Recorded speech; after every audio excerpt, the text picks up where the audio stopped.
Gempa bumi adalah fenomena alam yang terjadi akibat pergerakan lempeng bumi yang menyebabkan pelepasan energi secara besar-besaran. Pelepasan energi ini disebut sebagai gelombang seismik yang mengguncang permukaan tanah.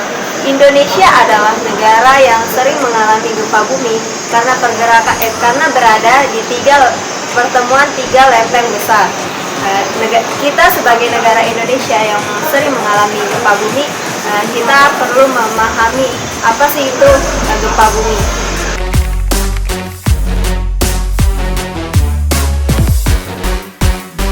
Pembebanan dalam konstruksi adalah perhitungan semua beban atau gaya yang bekerja pada sebuah bangunan, baik dari beban sehari-hari seperti peralatan dan furnitur, hingga beban luar biasa seperti angin dan beban.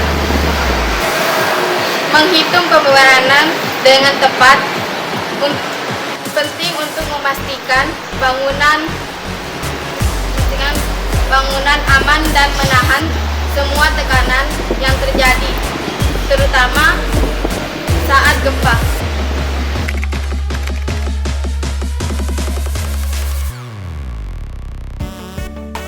Standar. Mengapa perlu standar? Standar ini ada untuk memastikan bahwa bangunan yang kita tinggal itu sudah aman dan memiliki kualitas yang bagus. Standar ini mengatur bagaimana bangunan harus dirancang, bagaimana pembebanannya, dan bagaimana kualitas material yang akan digunakan.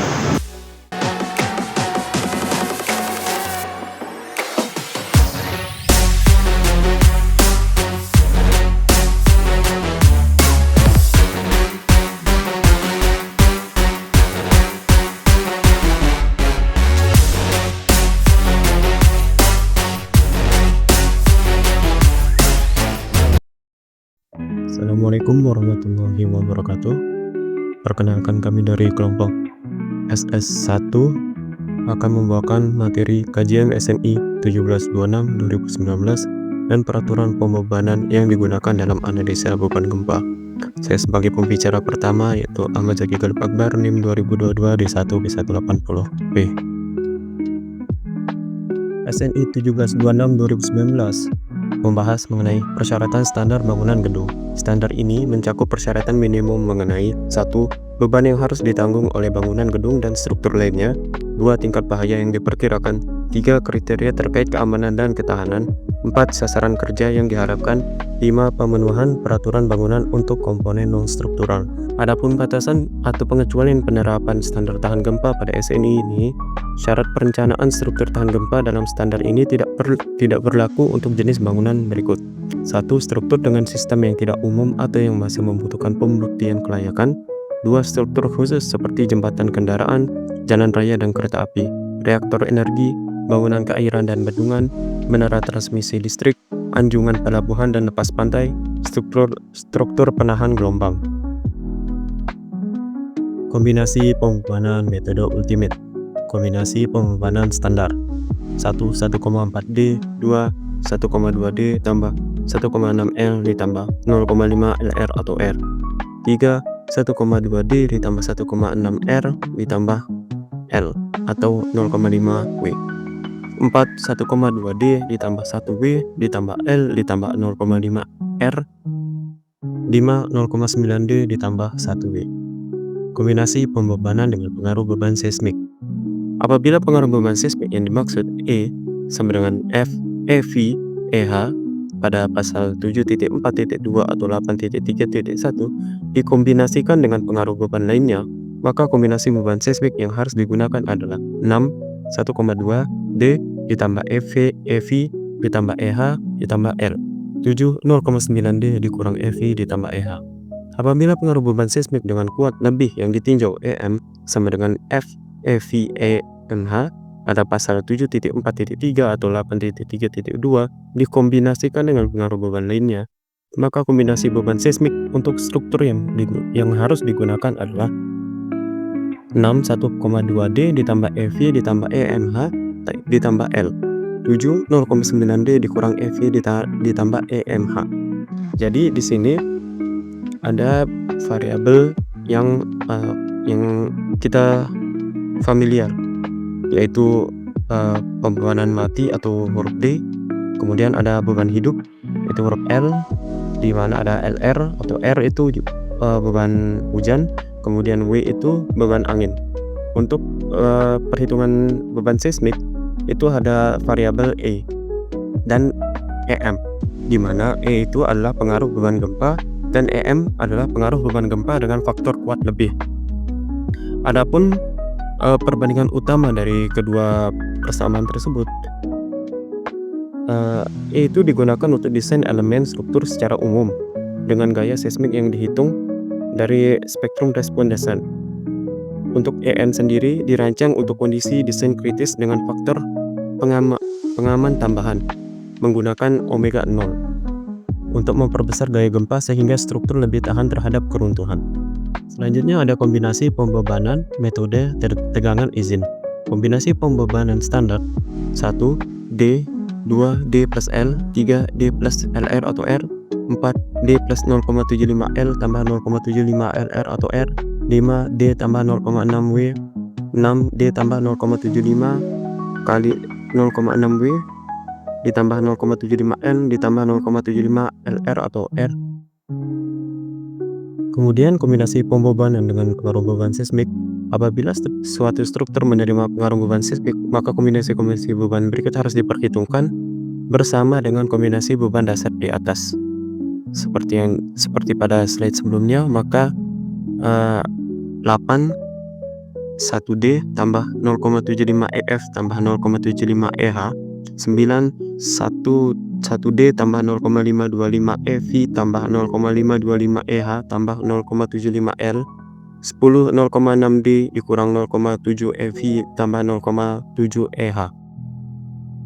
Apabila pengaruh beban seismik itu yang dengan kuat lebih yang ditinjau EM, maka persamaannya 1D ditambah 0,75 EV ditambah 0,75 EMH, 9 1D ditambah 0,525 EV ditambah 0,525 EMH ditambah 0,75 L, 10 0,6D dikurang 0,7 EV ditambah 0,7 EMH. Selanjutnya persamaan yang digunakan dalam analisa beban gempa. Yang pertama itu ada faktor keutamaan gempa dan kategori risiko struktur bangunan. Untuk berbagai kategori risiko struktur bangunan gedung dan non-gedung sesuai tabel 3, pengaruh gempa rencana terhadapnya harus dikalikan dengan suatu faktor keutamaan gempa, IE, menurut tabel 4. Nilai IE pada tabel 4 menunjukkan kategori risiko untuk bangunan gedung dan non-gedung. Kategori risiko ini merupakan parameter utama yang digunakan untuk menentukan tingkat kesiapan dan ketahanan struktur terhadap beban gempa, sesuai dengan ketentuan SNI 1726/2019 pasal 4.1.2. Jadi pada tabel risiko ini, pada kolom pertama kita dapat lihat itu jenis pemanfaatannya. Kemudian kolom kedua itu kategori risiko. Jenis pemanfaatannya gedung ini juga dapat dilihat dari sudut pandang berapa banyak nyawa yang terancam pada saat sedang terjadi bencana gempa. Sebagai contoh, untuk kategori risiko 1, di sini disebutkan gudang penyimpanan. Artinya itu sangat minim sekali nyawa manusia yang terancam. Yang mana kategori risiko 2 itu seperti perumahan, ada pasar, kemudian gedung apartemen. Kemudian untuk kategori risiko ketiga ada bioskop, gedung pertemuan, stadion, penjara, dan lainnya. Kemudian kategori risiko keempat, gedung dan non-gedung yang dikategorikan sebagai fasilitas yang penting, termasuk tetapi tidak dibatasi untuk bangunan-bangunan monumental, gedung sekolah dan fasilitas pendidikan, rumah ibadah, rumah sakit dan fasilitas kesehatan lainnya yang memiliki fasilitas bedah dan unit gawat darurat, dan yang lainnya. Selanjutnya, dari kategori risiko tersebut kita akan mendapatkan nilai IE. Kategori risiko 1 atau 2 akan bernilai 1. Kemudian kategori risiko ketiga akan bernilai 1,25. Untuk kategori risiko keempat akan memiliki nilai 1,5 IE. Dan yang kedua yaitu menentukan nilai FA dan FI. Mencari nilai FA dan FI mengacu pada klasifikasi situs, nilai SS, nilai SI, di mana nilai SS dan nilai SI itu ditentukan pada peta gempa berdasarkan lokasi, dan nilai FA dan FI dapat kita lihat pada tabel 6 dan tabel 7 yang sudah dijelaskan dalam SNI 1726 2019 pasal 5.3 dan pasal 6.2 halaman 29, 30, 34 dan 35. Sebelum kita menentukan nilai FA dan FI, kita harus mengetahui dulu apa itu FA, apa itu FI.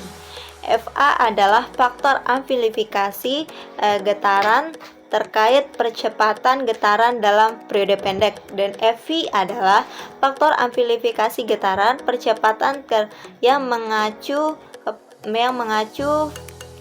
pada getaran periode 1 detik. Nah, di mana nilai FA dan FI ini mengacu kepada klasifikasi situs. Klasifikasi situs bisa kita lihat pada tabel 5. Di sini klasifikasi situs dibedakan menjadi 6. Yang pertama yaitu ada SA, SB, SC, SD, SE, dan SF. Di mana SA adalah batuan keras, SB adalah batuan, SC adalah tanah keras sangat padat dan batuan lunak, SD adalah tanah sedang, SE tanah lunak, SF tanah khusus yang membutuhkan investigasi geoteknik spesifik dan analisis respons spesifik situs yang mengikuti nol. Di mana bisa kita garis bawahi SF di sini yaitu rawan dan berpotensi gagal atau runtuh akibat beban gempa. Di sini klasifikasi situs memiliki 3 parameter. Yang pertama itu kecepatan rapat gelombang, yang kedua yaitu gaya geser, dan ketiga kuat geser nil arir. Untuk menentukan klasifikasi situs, contohnya yaitu misalkan kita memiliki nilai kuat gaya geser yaitu 20. Jadi nilai gaya geser kita itu berada di antara 15 dan 50. Di sana kita bisa lihat pada tabel 5 nilai gaya geser kita yaitu antara 15 sampai 50, berarti kelas situs kita berada atau klasifikasi situs kita berada pada kelas situs SD atau tanah sedang. Dan selanjutnya yaitu koefisien situs, parameter respons spektral, percepatan gempa maksimum yang dipertimbangkan risiko tertarget NCR. Untuk penentuan respons spektral, percepatan gempa MCR di permukaan tanah, diperlukan suatu faktor amplifikasi seismik pada periode 0,2 detik dan periode 1 detik.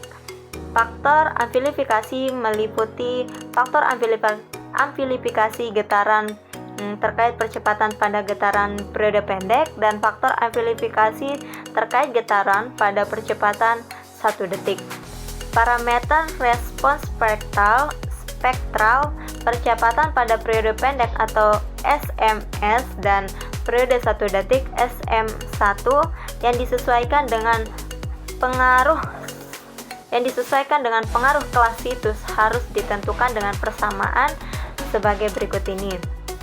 Di sini ada persamaannya, yaitu SMS sama dengan FA dikali SS, SM1 sama dengan FA dikali S1, di mana nilai SS itu dan nilai S1 bisa kita tentukan pada pada peta gempa berdasarkan lokasi. Gimana sih cara menentukan nilai SS atau S1 pada peta gempa? Misalkan nih kita ingin membuat sebuah bangunan atau suatu bangunan, kita tentukan dulu lokasi koordinat, kemudian pada peta gempa tersebut kita plotkan lokasi koordinat kita pada peta tersebut, kemudian kita lihat lokasi kita berada di koordinat yang mana. Nah, pada peta tersebut ada berbagai macam warna kontur. Kita plotkan lokasi kita berada pada kontur yang mana. Di mana peta S1, peta SS, dan peta TL ini semua merupakan peta yang akan kita gunakan untuk membentuk suatu respons spektral yang akan kita gunakan yang akan kita gunakan pada saat kita akan membangun struktur bangunan nanti. Dengan koefisien situs Fa dan Fv yang mengikuti tabel 6 dan tabel 7, jika kelas situs SE digunakan sebagai kelas situs SE digunakan sebagai kelas situs berdasarkan 0, maka nilai Fa tidak boleh kurang dari 1,2.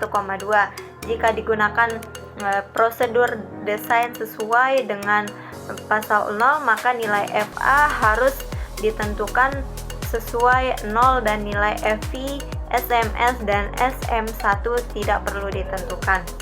Nah, di sini pada tabel 6 dan tabel 7, di mana tabel 6 yaitu koefisien situs Fa dan tabel 7 yaitu koefisien situs Fv.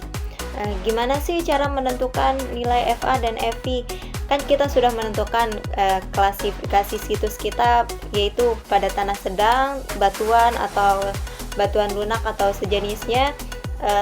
Terus kita sudah menentukan nilai SS dan S1 pada peta gempa berdasarkan lokasi. Contohnya klasifikasi situs kita yaitu berada pada tanah sedang, kemudian nilai SS kita berada pada 0,6. Nah, di sini berarti koefisien situs Fa kita berada pada rentang SS 0,5 sampai 0,75. Nah, jadi kita perlu melakukan interpolasi karena nilai koefisien situs kita berada di antara 1,4 dan 1,2. Begitu juga untuk koefisien situs Fv. Jika nilai S1 kita berada pada rentang 0,3 sampai 0,4, jadi kita perlu melakukan interpolasi karena nilai koefisien situs kita berada pada rentang 2,0 sampai 1,9. Tentukan nilai SS dan S1 akan dijelaskan lebih detail pada video selanjutnya. Nah, selanjutnya yaitu parameter percepatan spektral design. Parameter percepatan spektral design periode pendek SDS dan pada periode 1 detik SD1 harus ditentukan melalui perumusan berikut. SDS sama dengan 2/3 dikali SMS dan SD1 sama dengan 2/3 dikali SM1, di mana 2/3 yaitu konsensus untuk mendapatkan nilai SDS dan SDS1. Dan selanjutnya yaitu spektrum response design.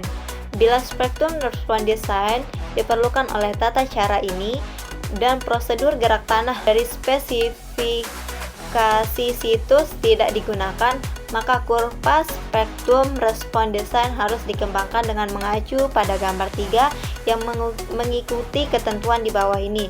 Yang pertama yaitu untuk periode yang lebih kecil dari TO, spektrum respon percepatan desain SA harus diambil dari persamaan SA sama dengan SDS dalam kurung 0,4 ditambah 0,6 T per TO tutup kurung. Dan yang kedua yaitu untuk periode lebih besar dari 1 sama dengan TO dan lebih kecil dari I sama dengan TS, spektrum respon percepatan desain SA sama dengan SDS. Dan yang ketiga yaitu untuk periode lebih besar dari TA tetapi lebih kecil dari atau sama dengan TL, respon spektral percepatan desain SA diambil berdasarkan persamaan SA sama dengan SD1 dibagi T. Dan yang keempat yaitu untuk periode lebih besar dari TL, respon spektral percepatan desain SA diambil dari persamaan SA sama dengan SD1 dikali TL dibagi T2 T kuadrat, di mana keterangannya SDS adalah parameter respons spektral percepatan desain pada periode pendek, dan SD1 parameter respons spektral percepatan desain pada periode 1 detik, dan T yaitu periode getaran fundamental struktur. di mana T0 sama dengan 0,2 SD1 dibagi SDS, dan TS sama dengan SD1 dibagi SDS. TL sama dengan peta transisi periode panjang yang ditunjukkan pada gambar 3 yang nilainya diambil dari gambar 20. Nah, di sini yaitu gambar 3 spektrum respon desain, di mana pada garis vertikalnya yaitu respon spektra percepatan atau SA, dan pada garis horizontalnya yaitu periode atau T dalam satuan detik. Dan selanjutnya yaitu kategori desain seismik. Setelah kita menentukan spektra desain, maka perlu kita menentukan kategori desain seismik yang nantinya akan digunakan untuk pemilihan sistem struktur yang sesuai dengan bangunan yang akan direncanakan. Di sini ada dua kategori desain seismik. Yang pertama pada tabel 8 yaitu kategori desain seismik berdasarkan parameter respon percepatan pada periode pendek, dan yang kedua yaitu pada tabel 9 kategori desain seismik berdasarkan parameter percepatan pada periode 1 detik. Di sini cara menentukan kategori desain seismik, misalkan kan kita sudah mengetahui nilai SDS dan kategori resiko kita berada pada kategori berapa. Dan selanjutnya misalkan nilai SDS kita berada di rentang 0,33 kurang dari sama dengan SDS dan kurang dari 0,50, dan kategori resiko kita yaitu berada di kategori 2, maka kategori desain seismik kita yaitu kategori desain seismik C. Dan selanjutnya yaitu pada tabel 9 kategori desain seismik berdasarkan parameter respon percepatan pada periode 1 detik, di mana kita sudah menentukan kita sudah mencari nilai SD1 dan kategori resiko kita.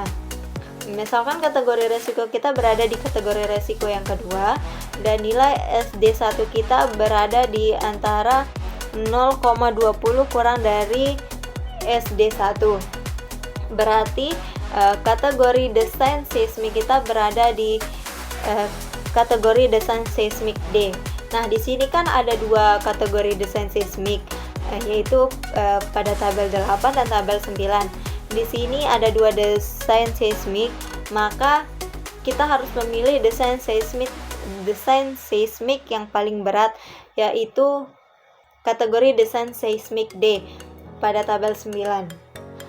Struktur dengan kategori resiko 1, 2, atau 3 yang berlokasi di mana parameter respon spektra percepatan terpetakan pada periode 1 detik dan S1 lebih besar dari atau sama dengan 0,75 harus ditetapkan sebagai struktur dengan kategori desain seismik E. Dan yang kedua yaitu struktur yang berkategori resiko 4 yang berlokasi di mana parameter respon spektral percepatan terpetakan pada periode 1 detik. S1 lebih besar dari atau sama dengan 0,75 harus ditetapkan sebagai struktur dengan kategori desain seismik F. Selanjutnya yaitu menentukan faktor R. Menentukan nilai R berdasarkan jenis konstruksi yang tertera pada pasal 7.2.2 dan tabel 12 yang dapat ditemukan pada halaman 49, 50, dan 51 dalam SNI 1726/2019. Nilai R ini adalah parameter yang memperhitungkan desain struktural untuk memastikan keamanan dan ketahanan bangunan terhadap gempa bumi. Di sini pada tabel 3.5, faktor R, CD, dan Mega 0 untuk sistem pemikul gaya seismik dibagi menjadi 8 bagian. Yang pertama yaitu ada A. Sistem dinding penumpu, B. Sistem rangka bangunan gedung, C. Sistem rangka penahan momen atau SRPM, D. Sistem ganda dengan SRPMK, E. Sistem ganda dengan SRPMM, F. Sistem interaksi SDSB dan SRPMB, G. Sistem kolom cantilever, dan H. Sistem struktur baja yang tidak didetail khusus untuk menahan gempa. Parameter sistem faktor R, CD, dan omega 0 untuk sistem pemikul gaya seismik, di mana R adalah koefisien modifikasi respon, omega 0 adalah parameter kuat lebih sistem, dan CD adalah faktor perbesaran defleksi. Di sini yaitu pada tabel 3.5 ada sistem pemikul gaya seismik, koefisien modifikasi respon atau R, faktor kuat lebih sistem atau omega 0, dan faktor perbesaran defleksi atau CD, batas sistem struktur dan batas tinggi struktur. Kategori desain seismik ada kategori B, C, D, E, dan F. Misalkan yang pertama yaitu dinding geser beton bertulang khusus, di mana koefisien modifikasi responnya yaitu 5, faktor kuat lebih sistemnya yaitu atau omega 0-nya yaitu 1/2, faktor pembesaran defleksi atau CD yaitu 5. Kategori desain seismiknya itu ada B. Jika kategori desain seismiknya B, ada TB yaitu tanpa batas. Jika kategori desain seismiknya C yaitu juga tanpa batas. Jika kategori desain seismiknya yaitu D, ada batas sistem struktur dan batas tinggi strukturnya yaitu 48. Kategori desain seismik E sama yaitu 48, dan kategori desain seismik F yaitu 30. Begitu juga seterusnya. Dan selanjutnya yaitu akan dijelaskan oleh teman saya. Baik, di sini saya akan menjelaskan tentang menentukan nilai CS. Menentukan nilai CS sesuai dengan ketentuan yang terdapat pada pasal 7.8.1 dan 7.8.1.1 yang dapat ditemukan pada halaman 69 dan 70 dalam SNI 1726 sampai 2019.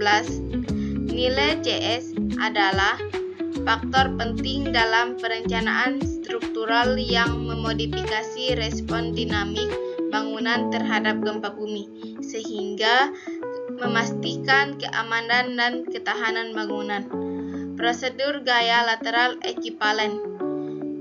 Menghitung gaya geser horizontal akibat gempa SNI 1726 sampai 2019 pasal 7.8.1. Gaya geser dasar seismik V dalam arah yang ditetapkan harus ditentukan sesuai dengan persamaan berikut. V sama dengan CS dikali W, di mana CS adalah koefisien respon seismik yang ditentukan sesuai dengan 0. W sama dengan berat seismik efektif menurut 0. Selanjutnya, menentukan koefisien respon seismik SNI 1726 sampai 2019 pasal 7.8.1.1.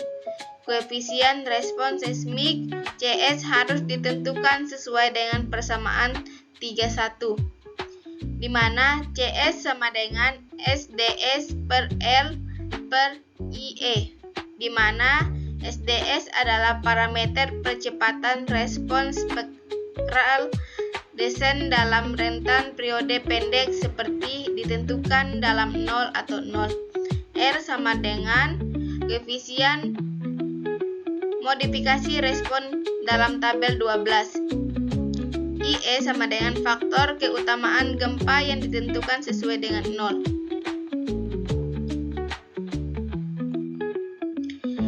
Selanjutnya, nilai CS yang dihitung sesuai dengan persamaan 31 tidak perlu melebihi berikut ini.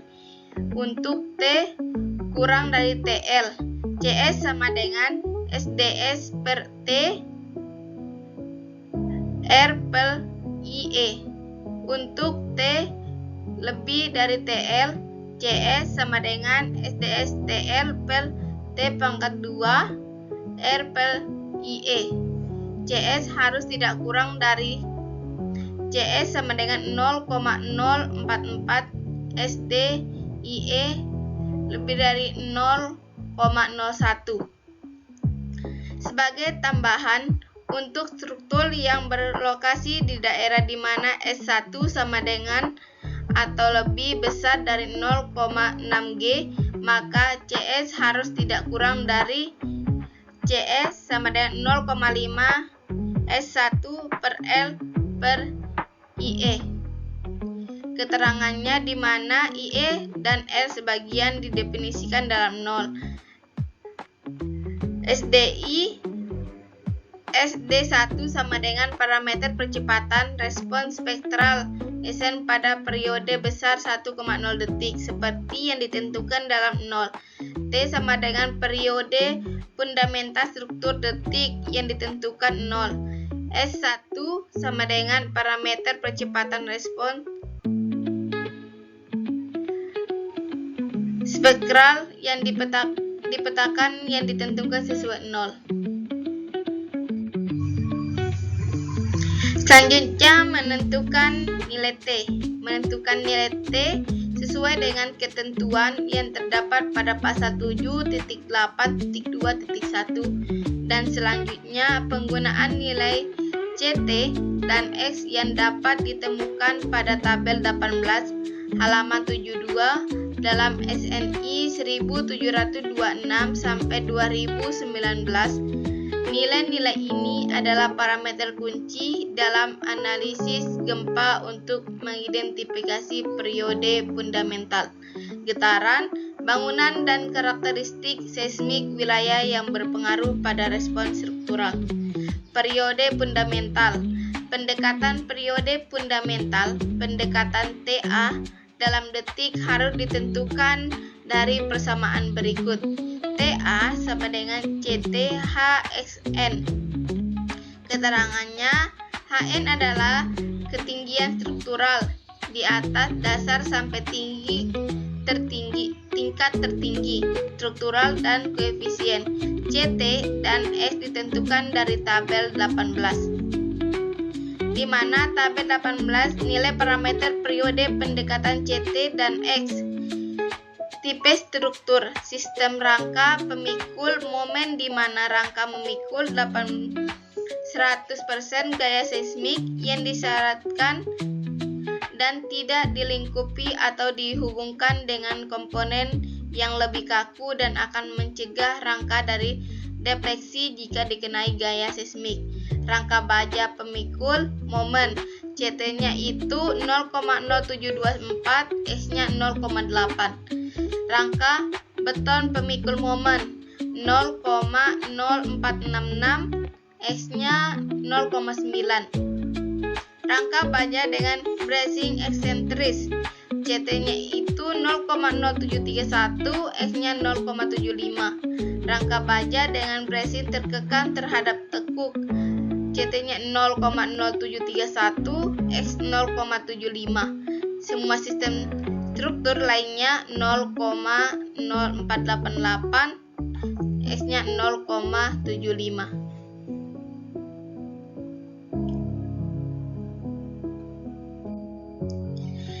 Sebagai alternatif diizinkan untuk menentukan periode fundamental pendekatan TA dalam detik dari persamaan berikut untuk struktur dengan ketinggian tidak melebihi 12 tingkat, di mana sistem pemikul gaya seismik terdiri dari rangka pemikul momen yang seluruhnya beton atau seluruhnya baja dan rata-rata tidak tinggi tingkat sekurang-kurangnya 3 meter.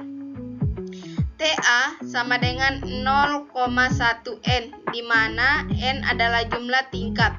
Untuk struktur dinding geser batu bata atau dinding geser beton dengan tinggi tidak melebihi 36,6 meter, perhitungan periode fundamental pendekatan TA diizinkan menggunakan persamaan 38 sebagai berikut. TA sama dengan 0,00058 per akar CW dikali HN. Di mana HN didefinisikan di atas dan CW dihitung dari persamaan 39 sebagai berikut. CW sama dengan 100 per AB, A per 1 plus 0,83 HN per DI pangkat 2, di mana I-nya itu 1 dan S-nya itu. Keterangannya, AB sama dengan luas dasar struktur, AI sama dengan luas pada badan dinding geser, DI sama dengan panjang dinding geser, X sama dengan jumlah dinding geser dalam bangunan yang efektif memikul gaya lateral dalam arah yang ditinjau. Distribusi vertikal gaya seismik lateral Fx di seberang tingkat harus ditentukan dari persamaan berikut.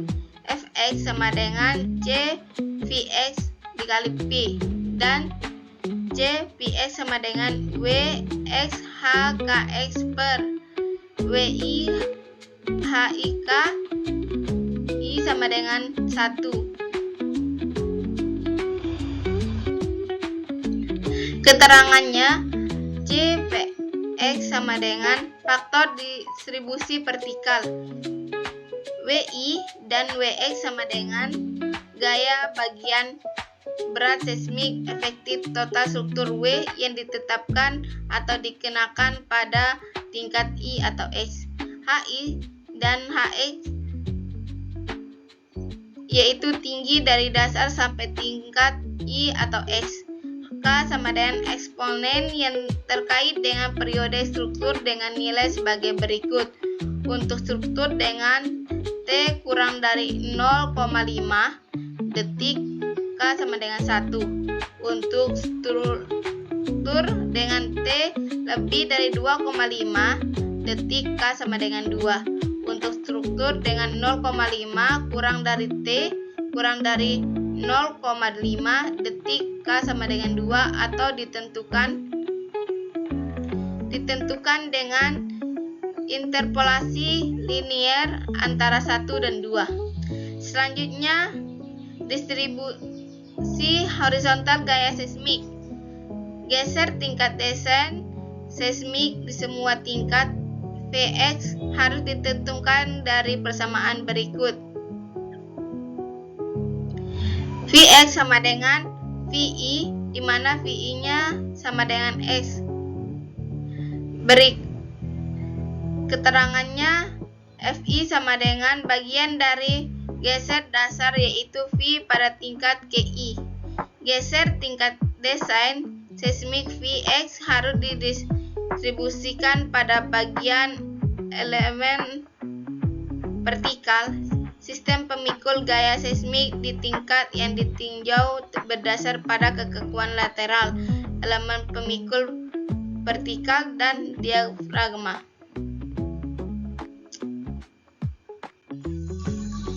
Jadi tahap awalnya kita menentukan nilai parameter respons spektral percepatan pada periode pendek atau SS dan parameter respons spektral percepatan 1 detik. Jadi ini dapat dari peta gempa. Jadi gempa merupakan peta parameter. Tahap pertama adalah menentukan nilai parameter respons spektral percepatan pada periode pendek atau SS dan parameter respons spektral percepatan 1 detik. Jadi kita dapatkan dari peta gempa yang dimana merupakan peta parameter gerak tanah untuk SS. Jika kita memiliki suatu bangunan yang akan kita bangun dan rancang, maka kita akan tentukan lokasinya, kemudian kita plot ke dalam peta ini, di mana misalnya kita mengambil wilayah Sumbawa Besar, di mana peta kontur ini warna yang wilayah Sumbawa Besar yaitu merah bata, yang dimana nilai merah bata ini 1,0 sampai 1,2 G, yang dimana parameter gerak tanah SS gempa maksimum yang dipertimbangkan resiko tertarget MCER wilayah Indonesia untuk spektrum respon 0,2 detik atau rendaman kritis 5%, yaitu bernilai 1,0 sampai 1,2 G.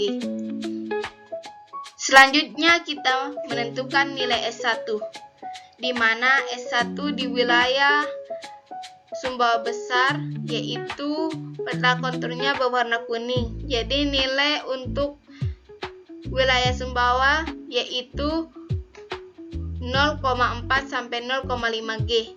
Parameter gerak tanah S1 gempa maksimum yang dipertimbangkan resiko tertarget MCER wilayah Indonesia untuk spektrum respon 1 detik yang bernilai 0,4 sampai 0,5 G. Selanjutnya kita menentukan nilai TL, di mana nilai TL di wilayah Sumbawa Besar yaitu peta konturnya berwarna kuning, di mana warna kuning ini bernilai 12 detik, yaitu peta transisi periode panjang TL wilayah Indonesia bernilai 12 detik.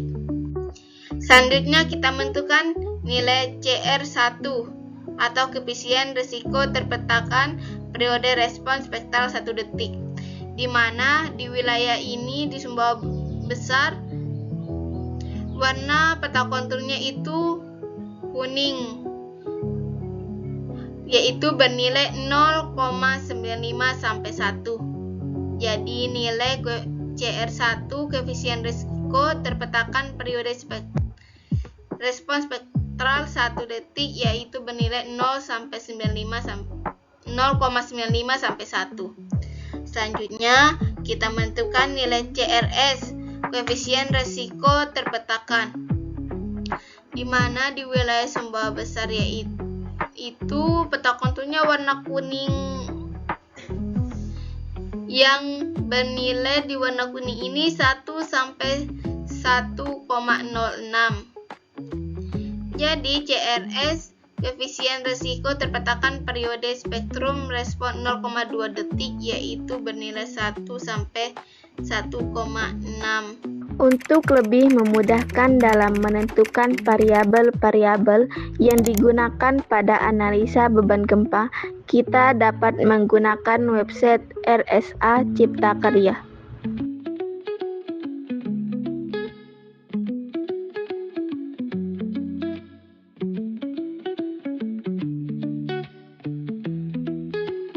Dari kajian ini dapat disimpulkan bahwa penerapan SNI 1726/2019 sangat penting untuk menjamin keamanan dan kekuatan struktur bangunan terhadap pengaruh gempa.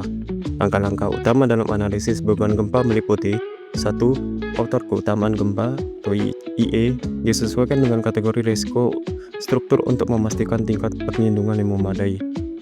2. Percepatan spektral design. Parameter seperti SS, S1, FA, dan FV diperoleh dari peta gempa dan klasifikasi situs untuk menentukan respons seismik. 3. Gaya geser dasar atau V dihitung berdasarkan spektrum respon desain dan distribusi gaya lateral seismik menggunakan prosedur yang sesuai seperti metode gaya lateral ekuivalen. 4. Kombinasi pembebanan memadukan beban mati, beban hidup, dan pengaruh gempa baik dengan metode ultimate maupun tegangan izin. 5. Periode getaran fundamental atau T ditentukan berdasarkan karakteristik struktur termasuk tinggi dan jenis sistem pemikul gaya seismik. Dengan memahami dan mengikuti tahapan tersebut, SNI 1726/2019 memberikan pedoman yang sistematis untuk mendesain struktur yang tangguh terhadap gempa serta meminimalkan risiko kegagalan struktur. Pendekatan ini penting untuk mendukung pembangunan yang aman dan berkelanjutan di Indonesia.